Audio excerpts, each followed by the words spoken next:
કુણિયો તો જમીને આવ્યો તોય ઘરે આવીને તો શ્રીખંડ ખાવું પડે. કુણિયાને શ્રીખંડ બહુ ભાવે. હાલો શ્રીખંડ ખાવા. બપોર પછી તો આજે પણ વરસાદ આવી ગયો. જોવો કેટલો બધો વરસાદ આવ્યો.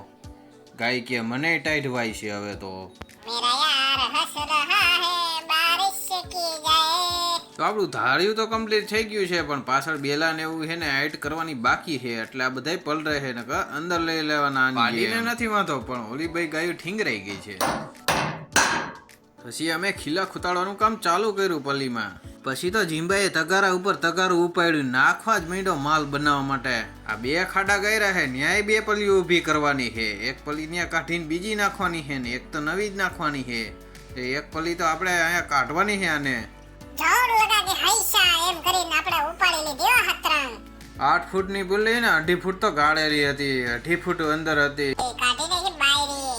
થોડોક ખાડો કરવાનો તો ઈને ગારી નાખવાનું. પછી 9 ફૂટની પલ્લી ઉપાડી 9 ફૂટની પલ્લી આ વધાર કરી. જોર લગા કે હૈસા, જોર લગા કે હૈસા, જોર લગા કે હૈસા થઈ ગઈ પલ્લી ઊભી. પલ્લીમાં ગરિયો રાખ્યો તો મેળે ન આવ્યું, તો પાછો ખાડો ગારો જો છે સાઈડમાં. વટકે વટકે વટકે આપણે ગાર કાઢી છે, ગાર કાઢી છે, આપણે ગાર કાઢી છે.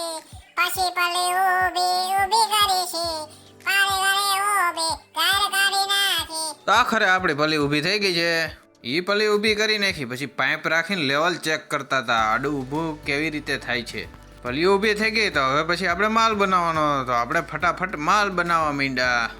ઘડીક આમ પાવડો મારો, ઘડીક આમ પાવડો મારો, એમ કરીને સિમેન્ટ નાખીને અને મિક્સ કરી નાખો. પછી બનાવું છે લાપસી જેવું, અને પછી આપણે ખાવાનું નથી, પલ્લીને ખવડાવવાનું છે. क्या बात है सर, क्या बात है सर. તો આપણો માલ બની ગયો છે ને હવે તગારા ભરી ભરીને આપણે જવા જ દેવાનો છે. છેલ્લી ખાપ મારી દઉં છું અને પછી તગારા ભરીને જાય બોલતો એ પાવડો લઈને હું તો માલ બનાવતો પાવડો. પછી તો કેટિંગના જોડા પહેરીને હું તો હેને મેળી ઉપર કરતો હતો, પણ મને તો ફાવ્યું નહીં.